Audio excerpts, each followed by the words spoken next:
अस्सलाम वालेकुम नाज़रीन एसीसी हेल्थ चैनल से आपका मेज़बान डॉक्टर जी सिद्दीकी। कुछ फैमिलीज़ के अंदर ये देखने में आया है कि उनकी फैमिली के अंदर आर्थर की बीमारी होती है। या तो बच्चे मुर्दा पैदा होते हैं या पैदाइश के कुछ वक्त के बाद मर जाते हैं या बहुत ही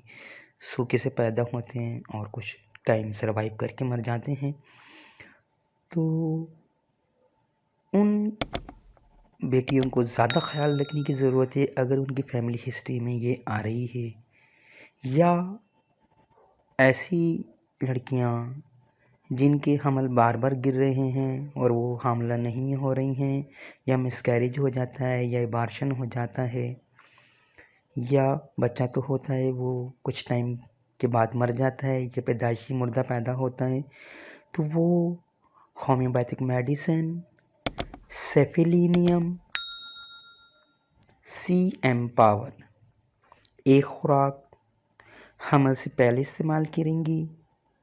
और जब हमल ठहर जाए तो एक खुराक लाजमी सेफिलिनियम CM की लेंगी। वो दोनों अद्वियात एक्सरे 1M और कार्सिनोसिनम 1M तो लाजमी ही पहले लेना है, और उसके बाद सेफिलिनियम CM की 5 कतरे आधे कप पानी में इस्तेमाल कर लें तो इंशाल्लाह उनका हमल भी महफूज रहेगा और उनका जो औलाद होगी वो सेहतमंद होगी और लंबी ज़िंदगी पाएगी। मज़ीद हम इससे मुतालिक जान रहे हैं